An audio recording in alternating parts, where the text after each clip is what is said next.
Bueno, habíamos llegado a la clase pasada a esta Facundo y Hernán traten de venir o de entrar, digamos, antes a la clase, así empezamos una sola vez. Gracias. Bueno, les decía que en la clase pasada habíamos llegado a esta expresión o a esta filmina en donde estaban representados la parte digamos, las estructuras intermedias constituidas por el cabezal prefabricado y un pilote de hormigón prefabricado, que puede ser que eso esté enterrado o no, ¿no es cierto?, de acuerdo al tipo de estribo de que se trate. Y después abajo veíamos una estructura constituida por un puente de sección alveolar, se llama, porque esta sección está caracterizada por tener, digamos, vigas que no son doble T, sino que son huecas, como en este caso. En realidad no es alveolar, esta es una sección de, digamos, múltiples cajones o cajones múltiples. Se llama viga cajón a aquella que tiene una oquedad, como la que ustedes ven en la figura, y tiene una parte, digamos, común, que es, digamos, la parte que une todo el tablero, que es la losa de concreto. Ese elemento está obviamente, digamos, anclado a las vigas a través de armaduras de esperas que se construyen o que se dejan cuando se coloca la parte superior de las vigas. O sea, en las vigas, si estas vigas son prefabricadas o si bien son construidas in situ, ahí se deja una armadura de espera para que luego entre a formar parte de la armadura de la losa de concreto. Y arriba tiene una carpeta asfáltica. Acá esta es una viga cajón, que lo que tiene, como habíamos dicho la vez pasada, en la clase pasada, tiene gran resistencia a la torsión. Entonces, un elemento, mientras que las vigas estas, las vigas doble T, como en este caso, no tienen resistencia a la torsión. Estas vigas tienen mucha resistencia en el plano perpendicular, o sea, respecto al eje Z, debido a su momento de inercia, pero nada respecto del eje Y, o sea, muy poca resistencia flexional respecto del eje Y. Y tampoco torsional, digamos, independientemente utilizadas o analizadas, no resisten la torsión porque no tienen un momento de inercia parecido en ambas direcciones. En cambio, las vigas cajón, lo que se logra es digamos, ustedes seguramente han estudiado cuando hicieron la materia de estabilidad o resistencia de materiales, lo que se llama el rendimiento de la sección. El rendimiento de la sección es aquel que se compara el rendimiento de una sección real con una sección ideal. La sección ideal, lo que se trata es generar un momento de inercia máximo, separando, si tenemos una sección que tiene un área A, entonces la dividimos en dos partes, entonces nos queda cada semiárea como A sobre 2, como en una viga T, ¿no es cierto? Y entonces, si separamos esas áreas arriba y abajo, las ponemos horizontal, como si se tratara de una viga doble T, y las unimos con nada, o sea, digamos con muy poco, ese sería el valor máximo de inercia que se obtendría respecto de un eje Z, de esas dos áreas alejadas una cierta distancia. Eso es una situación ideal porque en realidad para separar dos áreas yo tengo que poner un elemento separador que me va a consumir algo de área, entonces el rendimiento de la sección siempre va a ser menor que 1 comparado cualquier sección doble T con esa sección ideal.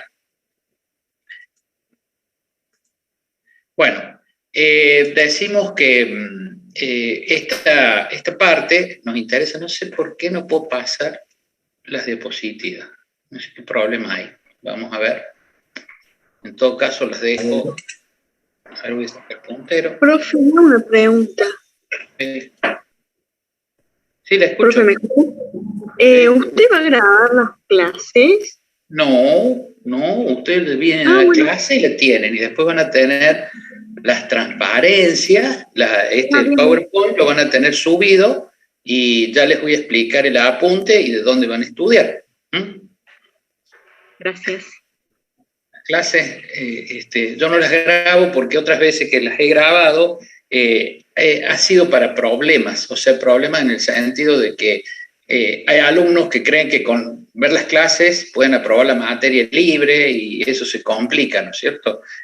Porque no es del todo ético hacer eso comparado con la gente que, digamos, tiene a su cargo o que realiza la materia como regular.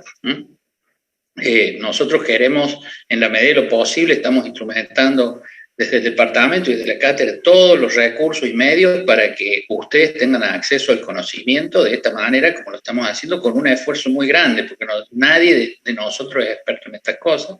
Entonces tratamos de hacer esto y les damos el PowerPoint para que ustedes tengan, digamos, el material de referencia. Con saber el PowerPoint no van a aprobar la materia, o sea, van a tener que saber los conceptos, no las imágenes.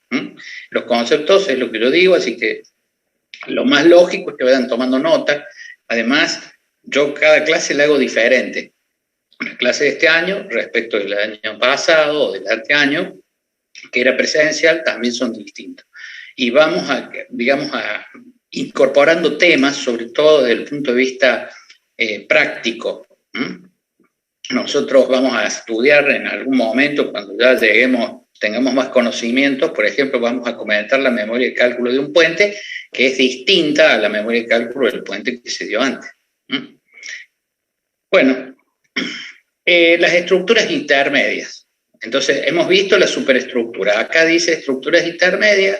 En el caso, esto lo van a tener, ¿no es cierto? Las definiciones importantes las van a tener. En el caso de los estribos del puente nos referimos, ¿ven? Ahí sigue entrando gente. Estos son los que llegan tarde a la función del teatro, o los que llegan al cine y pasan por delante de los otros que ya están sentados. Sí, profe, igual recién el profe de la materia que tenemos antes que usted nos largó hace menos de 2 minutos, o sea, pasamos de la otra materia a esta. Por ahí a lo mejor bueno, habría que... ¿Quién es el profe? Es Weber, ¿cierto? Con Weber no. Empecemos ahí, empecemos a las 6:15. Bueno, perfecto, profe. Lo que pasa es que yo quiero darles el tema, como ya les dije, yo tengo planificado dar una determinada cantidad de cosas por clase y la idea es que, digamos, se desarrolle todo el tema. Yo todas las clases las hago distintas, diferentes, entonces por eso los que la vean este año va a ser distinto a los comentarios que hago a los años anteriores. En el caso de los estribos, ahí viene Leandro Gil, quiere entrar, porque debe haber estado en clase. Bueno, en el caso de los estribos del puente nos referimos a aquellos, ¿qué son los estribos del puente? El puente, las estructuras intermedias son los estribos y pilas. Las pilas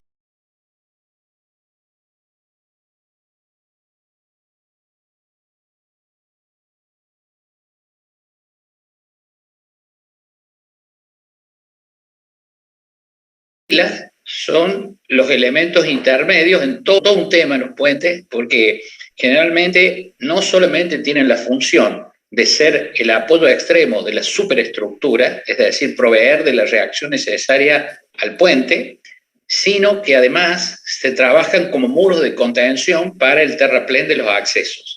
Entonces, los estribos son parte, si ustedes observan cualquier puente de la ciudad, se fijan, van a ver que las pilas intermedias tienen unas características geométricas. Es decir, las estructuras intermedias de un puente tienen dos naturalezas. Las que sirven únicamente para resistir las cargas verticales y eventualmente horizontales, si tuvieran un apoyo fijo. Yo en la clase pasada les expliqué cuáles eran las diferencias entre el apoyo fijo y el móvil. Obviamente ustedes ya lo saben, un apoyo fijo es aquel que puede resistir fuerzas horizontales o verticales en general en cualquier dirección, reacción vertical. Entonces, en las pilas intermedias, me puedo colocar, ya les voy a explicar cuándo, apoyos fijos o móviles. Si los tramos son cortos, o sea, si el puente, depende del tipo de estructura que yo haya elegido, que ya vamos a ver cómo es el proceso para el proyecto de un puente, es lo que sigue de este tema. Pero ahora estamos definiendo nada más la parte conceptual, o podríamos decir, de qué todos hablemos el mismo idioma. Entonces, cuando hablamos de los estribos nos referimos a los apoyos extremos y pilas las estructuras intermedias. ¿Por qué se llaman estructuras intermedias a los estribos y a las pilas? Porque los estribos son los que proveen la carga o transmiten la carga de la superestructura a la zona de fundación. Y las pilas lo mismo, desde la superestructura a la zona de fundación. Con la diferencia, se encuentran en el lecho del río y los estribos no. Se trata de que los estribos estén fuera del lecho del río para proteger los accesos. Pero, bueno, eso es un concepto que tiene soluciones técnicas. En la ingeniería siempre existen soluciones técnicas. Cualquier problema es solucionable. Toda una cuestión de recursos, es decir, de los recursos disponibles. Entonces, siempre hay un efecto, podríamos, que tenemos que considerar para analizar el tema de la conveniencia de una u otra solución técnica.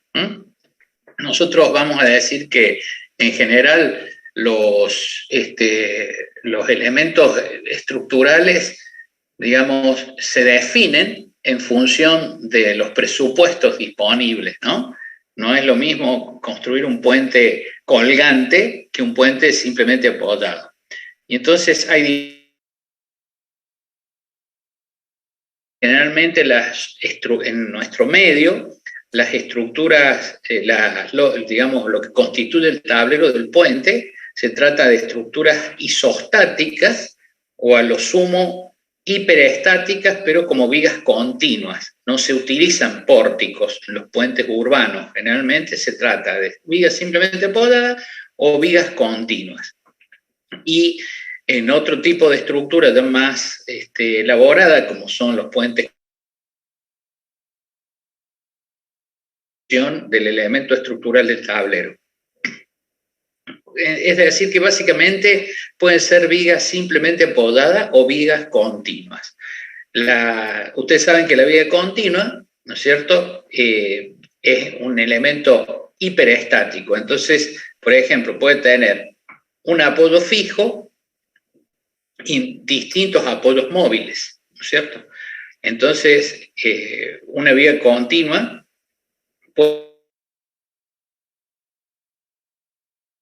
en un extremo, en el otro extremo o en algún punto intermedio. Y eso va a depender de algo que les voy a contar después cuando hablemos de los proyectos. Porque cada puente tiene que ser analizado particularmente. Esto es, decir cuál es el orden de magnitud del tramo que nosotros queremos salvar, o sea, del vacío que nosotros queremos salvar con el puente, y ver qué capacidad técnica dispone, ¿cierto?, en la plaza. Entonces, nosotros vamos a decir que estos elementos cumplen con las siguientes funciones. Servir de elemento que provee la reacción necesaria para que la superestructura del puente se encuentre en equilibrio a lo largo de su vida útil. No siempre. Ya hemos visto que, digamos, y le he dado un par de ejemplos, existen, o hablamos de este tema, muchos puentes o superestructuras, o mejor dicho, estructuras intermedias de los puentes deben ser calculadas durante su vida útil, sino también para las fuerzas a las que van a estar sometidas durante el proceso constructivo del puente. Porque si es una viga empujada, por ejemplo, va a tener un comportamiento distinto la estructura intermedia al momento del empuje de la viga que al momento de su funcionamiento ya definitivo. Entonces, todas esas hipótesis de solicitación deben ser tenidas en cuenta cuando se analiza el tema del tipo de estructura y la solicitación. Tiene particular muro de sostenimiento. Ustedes ya saben lo que es un muro de sostenimiento. Un muro de sostenimiento básicamente es una estructura de hormigón armado o puede ser hormigón ciclopio que lo que hace es contener suelo de un lado y del otro lado existe vacío, o sea, no existe nada. Entonces, el elemento de contención es un muro. Ese muro se llama muro de sostenimiento. Es lo que sucede con el terraplén, ¿no es cierto?, con el terraplén de acceso de un puente. un relleno que produce un empuje sobre la estructura, va a generar un momento. Y ese momento hace que las cosas no trabajen a una, digamos, compresión. O sea, el fuste del estribo, entendiéndose por fuste al muro propiamente dicho, sin la fundación, va a estar sometido a una solicitación de flexión compuesta. ¿Quién me puede decir qué pasa en la Guillermina, que la estoy viendo así, está cansada? ¿Qué me dice usted de la flexión compuesta? ¿Cómo la definiría? Supóngase que yo soy su sobrinito y le pregunto, tía, ¿qué es una flexión compuesta? ¿Qué hace usted? ¿Qué me diría? Cuando un elemento gira en su eje, digamos, así. Profe, ¿puedo definir? Sería como una combinación de esfuerzo de momento con esfuerzo normal, sería. Exactamente. O sea, primero que nada tenemos que saber todos los esfuerzos que actúan sobre las estructuras. En realidad, miren, hay una fórmula muy interesante que después se la voy a compartir. Si no, escríbanla por ahí. ¿Tienen lápiz y papel? No se las escribo yo porque es un lío escribir con esto, pero quiero que la tengan y van a... Pongan sigma x igual a... Le voy a dictar 3 términos. Uno va a ser n sobre a. Pongan más menos mz por i sobre jz. Más menos mi por z sobre ji.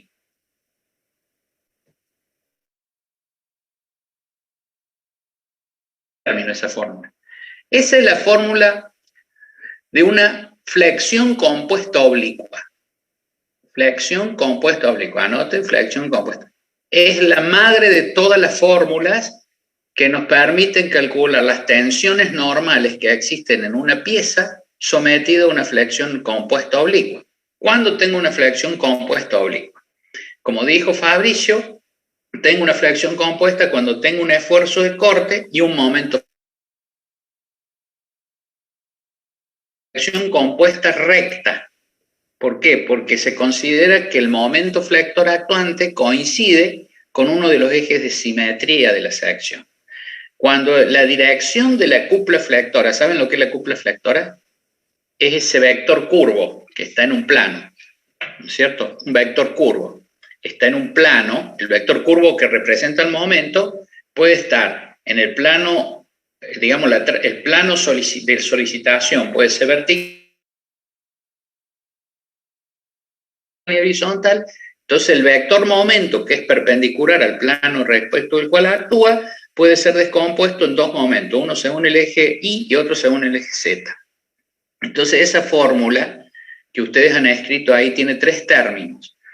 Un término debido a la compresión y 2 términos debido a una flexión oblicua. ¿Está bien? Es la fórmula más general.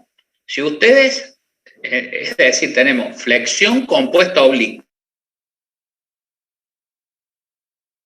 uno de los términos de momento, por ejemplo el de MI, el tercer término, me va a quedar una flexión compuesta recta que se llama. ¿Por qué se llama recta? Porque solamente existe un momento, es decir, está aplicado en uno de los ejes principales de inercia, el I o el Z. Si yo suprimo los 2 términos, ¿qué me queda? Un solo término, que es N sobre A. Eso es un esfuerzo axial, que puede ser de compresión o de tracción. Si tercero, y eso es una flexión oblicua. ¿Está bien? Y si suprimo el primero y el tercero, por ejemplo, me queda solamente el segundo. Y eso es una flexión simple. Entonces, esta fórmula engloba todas las expresiones posibles de las tensiones. O diríamos de otra forma, cada flexión es un caso particular de esta fórmula. Esta fórmula es la envolvente de todas para las tensiones. igual y aparecen el segundo miembro. ¿Cuál es? A ver qué Guillermina, mire ahí la fórmula. Yo le voy a hacer una pregunta y usted la va a contestar bien porque es inteligente. Es la siguiente. Sigma X es una función, es la variable, digamos, dependiente. ¿De qué depende? De las variables independientes. ¿Cuál sería para usted la variable independiente? Yo le voy a ayudar. Una vez que estoy en una sección, N es constante. Z es constante. MI es constante. JZ es constante y JI es constante porque son características de la sección. Los momentos en una sección son fijos. ¿Qué es lo único que puede variar de toda esa fórmula? Le repito, N es constante, mire la fórmula, N es constante, A constante, MZ constante, JZ constante, MI constante, JI constante. ¿Qué es lo que queda que puede ser variable? Las coordenadas ZI, que son las coordenadas del punto. Entonces, esa ecuación es la ecuación de una recta que no va a pasar por el origen. ¿Y por qué no pasa por el origen? Porque es una fracción compuesta oblicua, entonces tiene dos componentes en flexión. Si ustedes anulan un término de momento, esa función se transforma en la ecuación de la recta, pero pasa por el origen. Entonces, les explico esto, porque es importante.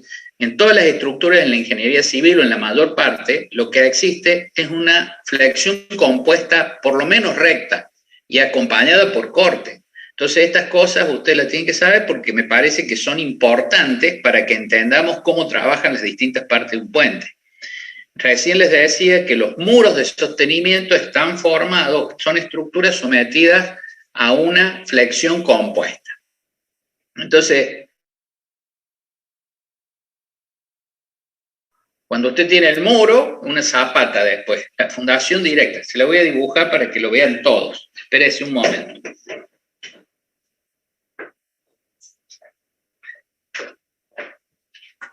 No es tan fácil puentes si no saben lo anterior, o sea, tienen que saber estas cosas, ingeniero. Yo lo voy a dibujar más o menos y lo voy a compartir con todos ustedes.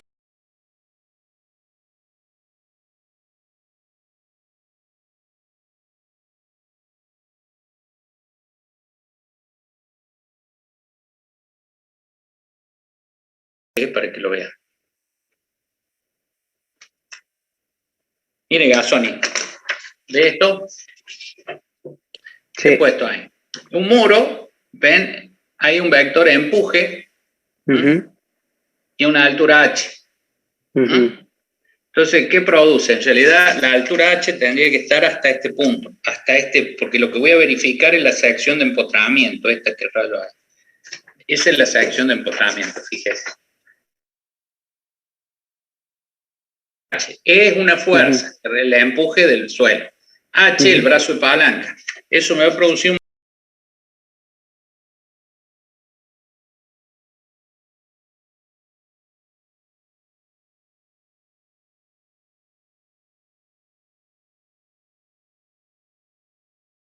al momento. Esa es la base en planta, ¿ven? Es un rectángulo visto de arriba. Eso tiene toda estructura, toda sección tiene una propiedad que se llama núcleo central. ¿Se acuerdan del núcleo central? Usted, Castillo, ¿usted se acuerda del núcleo central que asentía? ¿Qué es el núcleo central? Santi Argüello, prenda su cámara, por favor, así lo veo. Buenas, profe. Yo tengo una foto que podría mostrar de un puente, de un viaducto que yo estaba en obra, bueno, le saqué fotos. Sí. Por ahí sirve para